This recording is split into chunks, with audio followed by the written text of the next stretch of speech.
Welcome! Together we're going to dedicate the next 9 minutes to improving your safety and that of your coworkers by following the case study of a fatal accident at work.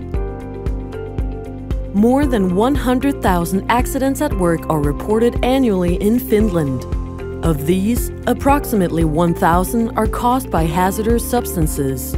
In half those accidents, chemicals come into contact with the skin or eyes, and in a third, the substance is inhaled. Many of these types of accidents happen in factories, injuring process, or foundry workers.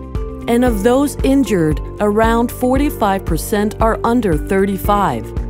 Over the last 10 years, there has been a fatal accident caused by chemicals every other year. Fortunately, bodily injuries are infrequent, but material losses are more common. The vast majority of these accidents could be prevented by using the right equipment, training, and safety management. Today, we're looking at the dangers of chemical gas and electrostatic electricity. It's 5:30 in the morning, and look, someone is already on their way to work.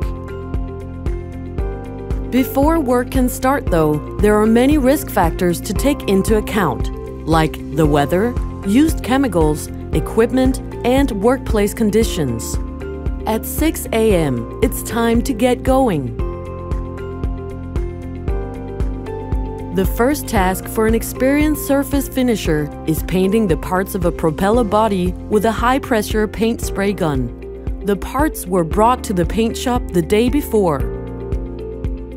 For safety reasons, paint and thinners are kept in a storage room. From there, the paint flows through a pipe to the high-pressure pump in the paint shop. Outside, it's partly cloudy with a temperature of 2 degrees Celsius. All done. Time for a coffee break, but first, soak the paint spray in washing solvent and change into more comfortable clothing.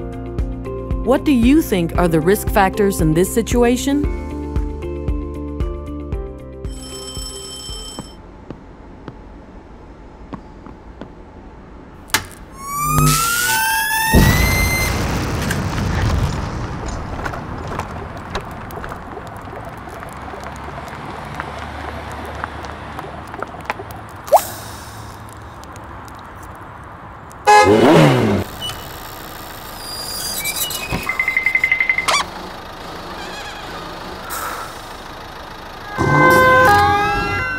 Okay, what just happened?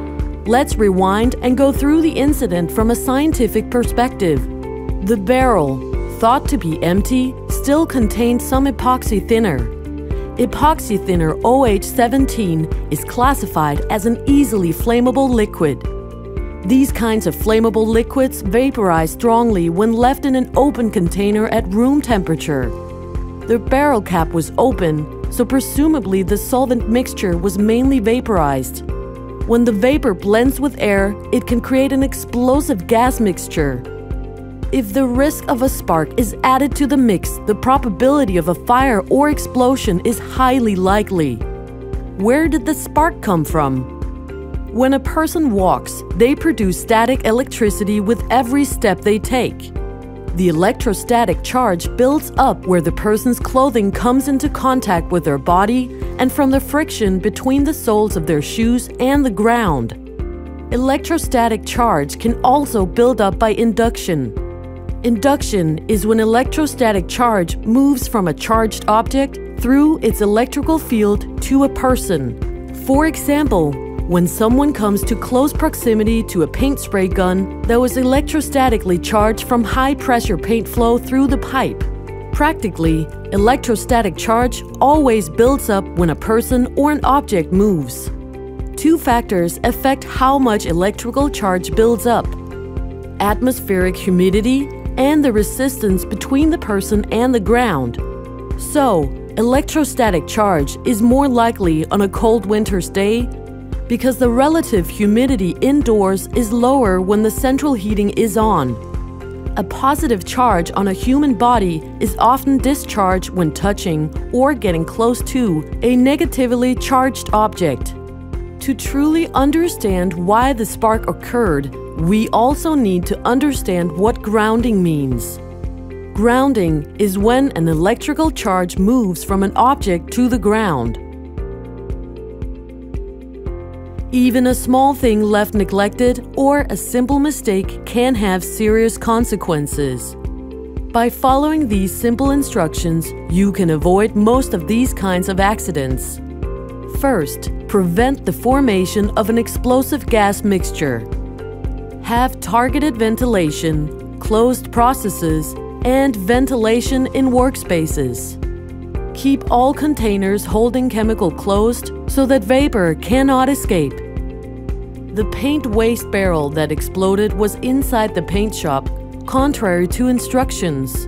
The correct place to keep it would have been in the paint storage room. Always store chemical substances in a space designed for chemical storage. Another significant factor preceding the explosion was static electricity. The electrostatic charge, which built up while the person was moving, was immediately discharged when the person came into close proximity to the negatively charged barrel.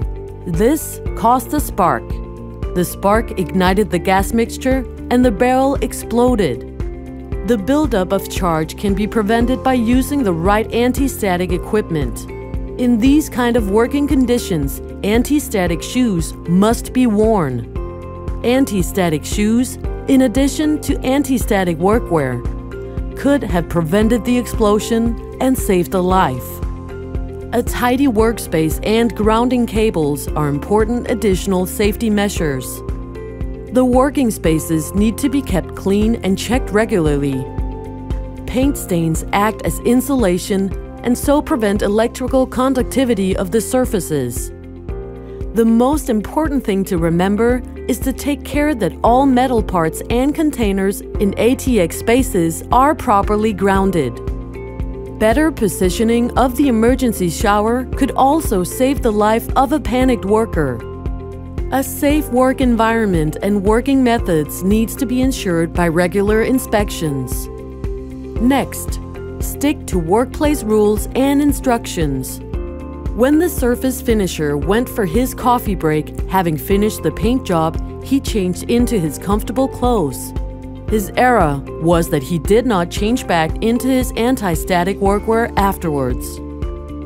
The neglect of workplace methods combined with human error were the reasons he re-entered the paint shop in the wrong workwear.